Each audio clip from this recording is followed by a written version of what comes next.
तो जब मैंने इसमें अपना एड्रेस देखा तो मेरा जो एड्रेस था वो पुराना वाला एड्रेस ही है, इसमें नया वाला एड्रेस नहीं है। तो ये मिस्टेक क्या हुई थी, नए वाले एड्रेस में मैंने अपने फ़ोन नंबर भी डाल दिए थे, लेकिन इसके जो एड्रेस है इसमें मेरा फ़ोन नंबर नहीं है।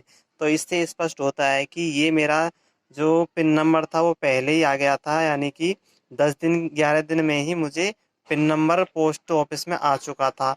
लेकिन जो पोस्टमैन था पुराना वाला, उसका प्रमोशन हो गया था, इसलिए उसने जितनी भी जो डाकें थी वो सब उसने अपने पास में ही रख ली थी और किसी को भी कोई भी डाक नहीं दी थी। तो ये पोस्टमैन की गलती थी। और उसका प्रमोशन होने के बाद जब नए पोस्टमैन की ज्वाइनिंग लगी थी, तब जा कर के मुझे ये पिन नंबर मिला है। उसको मैंने कहा था कि आप कोशिश करना ढूंढने की, तो उन्होंने ढूंढ करके ये मुझे पिन नंबर दिया है। तो आप का जब पिन नंबर आए तो आप 10-15 दिन में अपने पोस्टमैन को बता दें, कहीं वो ऐसी लापरवाही नहीं करें, जिससे कि उन्होंने मेरे साथ में लापरवाही की है। इसमें एड्रेस बुक वही है जो मैंने शुरू में डाला था, और जो री अप्लाई किया था उसमें मैंने मोबाइल नंबर डाले थे, जबकि इसमें मोबाइल नंबर नहीं डले हुए हैं। इसका मतलब स्पष्ट होता है कि ये जो डाक आई है, पिन नंबर आए हैं गूगल से, ये पोस्टमैन की गलती की वजह से मुझे इतने दिन बाद में मिला है। और अगर मैं नहीं मांगता उससे जा कर के तो शायद ये मुझे मिलता भी नहीं। तो इसलिए मैं ये बात और कहूँगा कि पोस्टमैन महोदय से कि आप जिनकी भी डाकें आएँ उन डाकों को समय पर पहुँचाएँ, क्योंकि ऐसा अक्सर हमने देखा है कि जब जब कई यानी कि एक व्यक्ति था, उसकी जॉइनिंग लेटर आया था और जॉइनिंग लेटर उसको पोस्टमैन ने एक दिन बाद में दिया था, तो वह अपनी जॉइनिंग लेने नहीं पहुंचा था और उसकी जॉइनिंग कैंसिल हो गई थी। तो इस तरह की लापरवाही पोस्टमैन साहब नहीं करें, बिल्कुल भी नहीं करें, क्योंकि मुझे यही लेटर मुझे 11 दिन के अंदर मिल जाना चाहिए था, जो मुझे 1.5 महीने बाद में मिला है, और वो भी मुझे पता करने के बाद। और मैंने पुराने वाले पोस्टमैन से पता करने की कोशिश की, लेकिन उसने अपने फ़ोन नंबर चेंज कर लिए थे, इसलिए मैं उनसे बात नहीं कर पाया। जब बड़ी मुश्किल से पोस्ट ऑफिस में जा कर के और मैंने फ़ोन नंबर लिए और पूरी तरह से पता भी किया कि आपके पास में कोई डाक आई है तो मुझे बता दो, लेकिन वहाँ पर बैठे हुए अधिकारियों ने भी मना कर दिया कि हमारे पास में नंबर से आती है डाक, नाम से नहीं आती। और तो इस बात का भी ध्यान रखें कि इस तरह से। और मुझे पोस्ट ऑफिस से भी वापस भेज दिया। मैंने कहा कि सर आप चेक करके बताओ कि मेरी डाक आ चुकी है, मैं डेट तो नहीं बताऊंगा, कि मेरी डाक आ चुकी है और वो डाक मुझे दे दो। तो उन्होंने मुझे लिस्ट पकड़ा दी कि हमारे पास तो नंबर से आती है, नाम से नहीं आती, तो तुम्हारे पोस्टमैन के पास में आई होगी, उन्हीं से पता करना। तो मैंने रिक्वेस्ट की पोस्टमैन से, हमारा नया पोस्टमैन चेंज हुआ था, तो उन्होंने इनको ढूंढ करके दिया है, क्योंकि पुराना ही लिफाफा है, इस पर एड्रेस चेंज नहीं हुआ है। जो पुराना एड्रेस था, जो पहले शुरू शुरू में डाला था, वो कोई एड्रेस है, तो मुझे ही मिल गया। तो इसके लिए आप सभी के का प्यार भरा मुझे, आप सबका प्यार यूं ही मिलता रहे। और वीडियो को लाइक करना, चैनल को सब्सक्राइब करना। धन्यवाद। और आपकी कोई भी डाक हो जो आपको पोस्टमैन के जरिए मिलनी होती है, तो उसका आप अपने पोस्टमैन से संपर्क बनाए रखें, कहीं वो उसको वापस भी भेज देते हैं, ऐसा भी होता है। और मुझसे पोस्टमैन ने कहा था कि मैंने आपकी डाक को वापस भेज दिया होगा, उसमें एड्रेस सही नहीं आया होगा, इसलिए।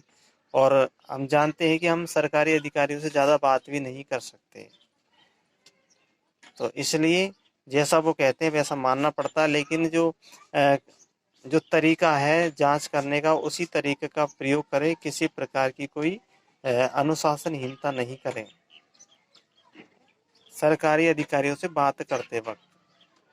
तो इस बात का भी विशेष ध्यान रखें, क्योंकि अनुशासन के दायरे में रहकर, यानी कानून के दायरे में रह करके ही अपनी समस्याओं को सुलझाएं, वही आपके लिए अच्छा रहेगा। तो ये जानकारी भी आप हमेशा जीवन में याद रखना कि कानून का हमेशा पालन करें, कभी भी किसी से उलझने की कोशिश करें। मुझे भी गुस्सा आया था जब मैं पोस्टमैन के पास में बात करने गया, लेकिन गुस्सा करना जायज़ है, लेकिन उस समय भी हमें अपने शब्दों पर और अपने गुस्से पर भी नियंत्रण रखना चाहिए, ताकि जो सामने वाला अधिकारी है वो हमसे नाराज़ नहीं हो, बल्कि हमारे बात करने के तरीके से प्रभावित हो और हमारी बात को मानने का यानी पूरा करने का प्रयास करें। आपका वीडियो देखने के लिए बहुत बहुत धन्यवाद। वैसे देखा जाए तो 2 से 4 हफ्ते में आपको पिन नंबर मिल जाते हैं और मुझे पिन नंबर मिल जाना चाहिए था। तो फिर भी मैं शुक्र करता हूँ कि मुझे देरी से मिला लेकिन समय से मिल गया। ये मेरे लिए बहुत बड़ी खुशी की बात है कि मुझे पिन नंबर तो मिल गया, लेकिन समय से पहले ही मिल गया, यानी कि एक्सपायर होने से पहले ही। क्योंकि ये पिन नंबर की जो डेट होती है वो 4 महीने की होती है। 4 महीने के अंदर अंदर आपको इसको फिलअप करना होता है, तभी जा कर के आपका अकाउंट एक्टिव होता है। और मैं धन्यवाद करता हूँ पोस्टमैन साहब का कि उन्होंने मुझे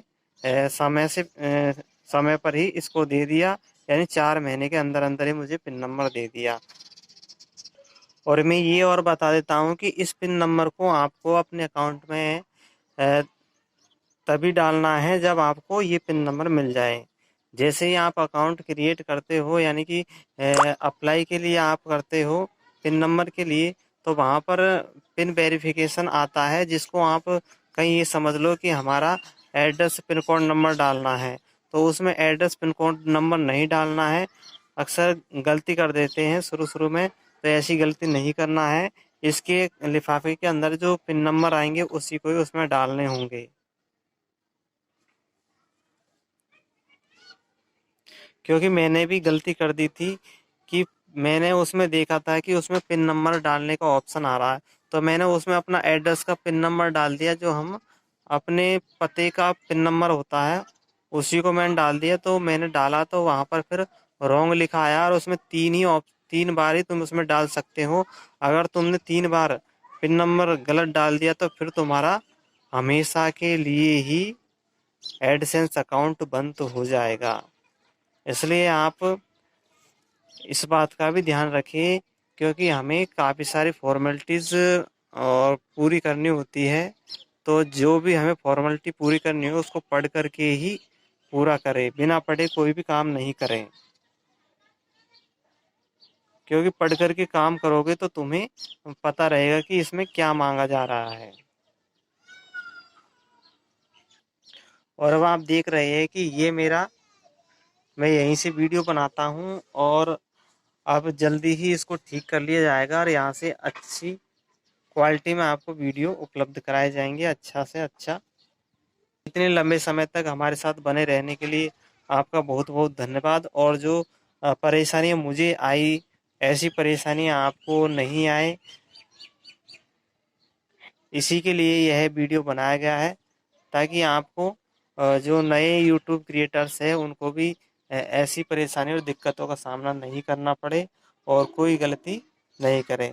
जब आप यूट्यूब चैनल क्रिएट करते हो तो उसमें अपनी जानकारियाँ, यानी यूट्यूब की जो गाइडलाइन की जानकारियाँ है, एडसेंस की जानकारियाँ हैं, वो समय समय पर लेते रहें। उससे क्या है कि आपको यूट्यूब पर लंबे समय तक बने रहने का मौका मिलेगा।